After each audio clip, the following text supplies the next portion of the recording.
नमस्कार। संस्कृत आईएएस के YouTube channel पर आपका स्वागत है। मेंस के लिए आंसर राइटिंग गाइडेंस प्रोग्राम में आज हमने एक नए प्रश्न को लिया है भारत की राज्य व्यवस्था खंड से। देखते हैं इस प्रश्न को। पहले, मौलिक अधिकारों के हनन की स्थिति में व्यक्ति को प्राप्त संवैधानिक उपचारों के अधिकार में उल्लिखित प्रावधानों पर प्रकाश डालिए। एक सामान्य सा प्रश्न है और जिसका एक ही खंड है कि इसमें व्यक्ति को प्राप्त संवैधानिक उपचारों के अधिकार, अर्थात ये बात कर रहा है आर्टिकल 32। तो अनुच्छेद 32 में वर्णित संवैधानिक उपचारों के अधिकार में उल्लिखित प्रावधानों पर प्रकाश डालिए। तो सिंपल से जो प्रोविजंस हैं आर्टिकल 32 के, उन्हीं को लिख देना यहाँ पर। आर्टिकल 32 के प्रोविजंस देख लेते हैं एक बार कि क्या प्रावधान लिखे हुए हैं। संवैधानिक उपचारों का अधिकार, ये जो बेयर एक्ट आता है कॉन्स्टिट्यूशन ऑफ इंडिया का, उससे मैंने ये स्क्रीनशॉट लिया है और ये ओरिजिनल संविधान यही है भारत का। इसमें आर्टिकल 32 में 4 प्रावधान दिए गए हैं, तो इनको देख लेते हैं एक बार। पहला है, इस भाग द्वारा प्रदत्त अधिकारों को प्रवर्तित कराने के लिए समुचित कार्यवाहियों द्वारा उच्चतम न्यायालय में समावेदन करने का अधिकार प्रत्याभूत किया जाता है। प्रत्याभूत का मतलब है गारंटेड। इस पहले भाग में जो बातें लिखी हैं उनका सामान्य सा अर्थ ये है कि कोई व्यक्ति अपने मूल अधिकारों के हनन की स्थिति में अनुच्छेद 32 के तहत सीधे उच्चतम न्यायालय जा सकता है। उसे अपीली प्रक्रिया से बचते हुए सीधे उच्चतम न्यायालय में समावेदन करने का अधिकार है। अर्थात पहले डिस्ट्रिक्ट कोर्ट से अपील करने के बाद हाई कोर्ट में अपील करना, फिर हाई कोर्ट में अपील करने के बाद सुप्रीम कोर्ट में अपील करना। तो इस प्रक्रिया को फॉलो करने की ज़रूरत नहीं है। अगर किसी व्यक्ति के मौलिक अधिकारों का हनन हो रहा है तो वह अनुच्छेद 32 के तहत सीधे उच्चतम न्यायालय में अपनी बात रख सकता है। दूसरा है, इस भाग द्वारा प्रदत्त अधिकारों में से किसी को प्रवर्तित कराने के लिए उच्चतम न्यायालय को ऐसे निर्देश या आदेश या रिट जिनके अंतर्गत बंदी प्रत्यक्षीकरण, परमादेश, प्रतिषेध, अधिकार पेक्षा और उत्प्रेषण रिट हैं, जो भी समुचित हो निकालने की शक्ति होगी। इसका मतलब है कि यदि किसी व्यक्ति के मौलिक अधिकारों का हनन होता है और वह व्यक्ति अनुच्छेद 32 के तहत उच्चतम न्यायालय जाता है, तो उच्चतम न्यायालय यथास्थिति जैसी भी स्थिति हो उस व्यक्ति के अधिकारों के संरक्षण के लिए निर्देश दे सकता है, आदेश दे सकता है, या इनमें से इन 5 में से कोई रिट जारी कर सकता है। ये बात लिखना चाह रहा है। तीसरा है, उच्चतम न्यायालय को खंड 1 और खंड 2 द्वारा प्रदत्त शक्तियों पर प्रतिकूल प्रभाव डाले बिना संसद उच्चतम न्यायालय द्वारा खंड 2 के अधीन प्रयोक्तव्य किन्हीं या सभी शक्तियों का किसी अन्य न्यायालय को अपनी अधिकारिता की स्थानीय सीमाओं के भीतर प्रयोग करने के लिए विधि द्वारा सशक्त कर सकेगी। इसका सामान्य सा मतलब ये है कि अनुच्छेद 32 के तहत किसी व्यक्ति के मूल अधिकारों के हनन की स्थिति में उस व्यक्ति के मूल अधिकारों के संरक्षण के लिए कौन कौन सी शक्तियां हैं? निर्देश देने की शक्ति, आदेश देने की शक्ति, या ये 5 रिट जो लिखी हुई हैं, इन रिट को जारी करने की शक्ति है। तो इन्हीं शक्तियों को अनुच्छेद 32 के तहत सुप्रीम कोर्ट और अनुच्छेद 226 के अधीन उच्च न्यायालय को ये शक्तियां मिली हुई हैं। तो सुप्रीम कोर्ट और हाई कोर्ट के अलावा किसी स्थानीय न्यायालय को भी संसद ये शक्तियां दे सकती है, आदेश देने की, निर्देश देने की और ये 5 रिट जारी करने की। ये बात कहना चाह रहा है। चौथा है, इस संविधान द्वारा अन्यथा उपबंधित के सिवाय इस अनुच्छेद द्वारा प्रत्याभूत अधिकार निलंबित नहीं किया जाएगा। इसका मतलब है चौथे पॉइंट का कि भारत के संविधान में वर्णित प्रावधानों के अलावा इस अनुच्छेद 32 द्वारा जो अधिकार दिया गया है संवैधानिक उपचारों का अधिकार, इसे निलंबित नहीं किया जाएगा। भारत के संविधान में आर्टिकल 359 है।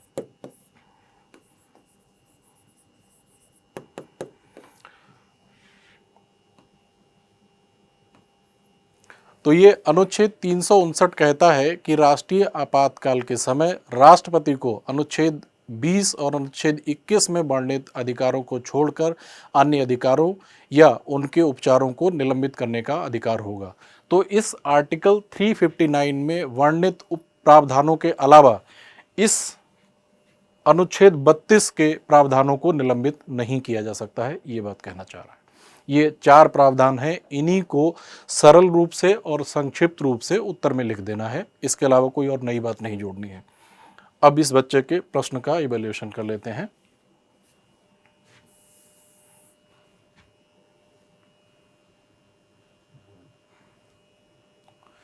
संवैधानिक उपचारों के बिना मूल अधिकार बिना पतवार के नाव की तरह है, अतः अनुच्छेद 32 में वर्णित ये उपचार नागरिकों के मूल अधिकारों की रक्षा करता है। ये बात सही है। मूल अधिकारों की रक्षा के लिए संवैधानिक उपचारों का अधिकार उपचार प्रदान करता है, और भूमिका में इतने ही शब्दों की आवश्यकता थी क्योंकि इस प्रश्न के उत्तर को 150 शब्दों में लिखना है। तो ये भूमिका मेरे हिसाब से ठीक है, सटीक है। अब देखते हैं इसने मुख्य भाग में क्या लिखा है कि जो प्रावधान है उनमें से कौन कौन से प्रावधान इसने लिखे हैं।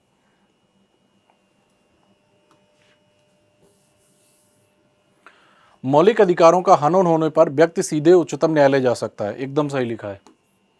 पहली बात यही है, अनुच्छेद 32 में जो पहला क्लॉज है उसमें यही बात लिखी हुई है। उच्चतम न्यायालय स्वतः संज्ञान के आधार पर भी मौलिक अधिकारों की रक्षा करता है। हुसैन आरा खातून बाद इसका उदाहरण है। ये बात सही तो है, लेकिन ये मौलिक अधिकारों से डायरेक्टली कनेक्टेड नहीं है, क्योंकि उच्च न्यायालय केवल मौलिक अधिकारों के हनन की स्थिति में ही स्वतः संज्ञान नहीं लेते, बल्कि अन्य मामलों में भी उच्च न्यायालय और उच्चतम न्यायालय को स्वतः संज्ञान लेने का अधिकार है। इसलिए ये बात डायरेक्टली कनेक्टेड नहीं है। ये एक सामान्य बात है जो यहाँ इस प्रश्न के उत्तर की मांग को पूरा नहीं कर रही है। अगला है, संवैधानिक उपचारों का अधिकार उच्चतम न्यायालय तथा उच्च न्यायालय दोनों को है। ये बात भी सही है। अब यहां पर इसने संवैधानिक उपचार, बंदी प्रत्यक्षीकरण, परमादेश, अधिकार परीक्षा, प्रतिषेध, उत्प्रेषण, इन 5 रिटों की चर्चा की गई है। और ये हम लोगों ने देखा ही था कि जो दूसरा क्लॉज है इसमें लिखा हुआ है कि मौलिक अधिकारों के संरक्षण के लिए उच्चतम न्यायालय को निर्देश, आदेश या रिट जिनके अंतर्गत बंदी प्रत्यक्षीकरण, परमादेश, प्रतिषेध, अधिकार परीक्षा और उत्प्रेषण रिट हैं, जो भी समुचित हो निकालने की शक्ति होगी। तो इसने जो इतना एरिया लेके इन 5 शब्दों को बड़ा बड़ा लिखा है, शायद ये रिट्स को एक्सप्लेन करने की कोशिश कर रहा है बच्चा। वैसे विशेष रूप से इस प्रश्न में जो उत्तर लिखना चाहिए उनमें रिट्स के बारे में विशेष रूप से नहीं पूछा गया है, क्योंकि आर्टिकल 32 में 4 प्रावधान हैं, उन्हीं 4 प्रावधानों को सरल रूप में लिख देना चाहिए। तो ये जो रिट्स हैं ये इस प्रश्न के उत्तर का एक भाग है, ये मूल भाग नहीं है। यहीं पर इसे लिखना चाहिए था कि मौलिक अधिकारों के संरक्षण के लिए सुप्रीम कोर्ट आर्टिकल 32 के अधीन या उच्च न्यायालय 226 के अधीन आदेश दे सकता है, निर्देश दे सकता है और ये 5 रिट्स जारी कर सकता है। हालांकि ये बात जो लिखी है सही है, लेकिन अधूरी लिखी है। इसके बाद क्या लिखा है, राज्य के प्रति इस प्रकार के आदेशों को जारी कर अनुच्छेद 32 के तहत सुप्रीम कोर्ट संवैधानिक उपचार कर सकता है। उच्च न्यायालय को भी अनुच्छेद 226 के तहत ये अधिकार है, पर वे संवैधानिक अधिकार है, इससे मैं नहीं समझ पा रहा हूँ क्या लिखा। और दूसरी चीज़ है कि जो बात यहाँ पर लिखी है वही बात ये पहले यहाँ पर तीसरे पॉइंट में लिख चुका है। तो जो नीचे इसने निष्कर्ष लिखा है वह लाइंस का रिपीटिशन है, जो बात पहले लिखी है उसी को नीचे लिख दिया है केवल अनुच्छेद के साथ। लेकिन एक बात यहाँ पर लिखी है जो मेरे समझ में नहीं आ रही, पर बेसंवैधानिक अधिकार है, इससे क्या कहना चाह रहा है मैं नहीं समझ पा रहा हूँ। इसके उत्तर का मुख्य भाग का इवैल्यूएशन करते हुए मुझे लगा है कि इसने इन 2 बातों को छोड़ दिया है जो अनुच्छेद 32 में जो वर्णित हैं। पहला इसने छोड़ दिया है कि उच्चतम न्यायालय और उच्च न्यायालय के अलावा किसी स्थानीय न्यायालय को भी मौलिक अधिकारों के संरक्षण के लिए आदेश देने, निर्देश देने या रिट्स जारी करने की शक्ति दी जा सकती है। और एक प्रावधान इसने ये छोड़ दिया है कि इस संविधान द्वारा अन्यथा उपबंधित के सिवाय इस अनुच्छेद द्वारा प्रत्याभूत अधिकार निलंबित नहीं किया जाएगा। ये 2 बातें इस बच्चे ने अपने उत्तर में छोड़ दी हैं। और इसे जो निष्कर्ष के रूप में जो लाइनें लिखी हैं पहले ही लिखी हुई लाइंस को रिपीट किया है। तो अब इसकी मार्किंग देख लेते हैं।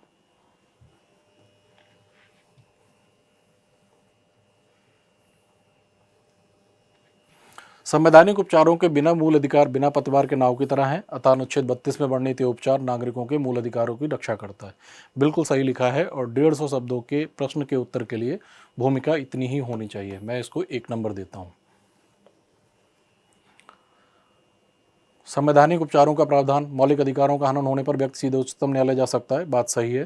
उच्चतम न्यायालय स्वतः संज्ञान, ये बात मैंने पहले ही बता दी थी कि ये आर्टिकल 32 के लिए ही नहीं है, किसी भी मामले के लिए हाई कोर्ट, सुप्रीम कोर्ट ये स्वतः संज्ञान ले सकते हैं। ये इसलिए ये वाली जो बात है ये आर्टिकल 32 से या इस प्रश्न के उत्तर से डायरेक्टली कनेक्टेड नहीं है।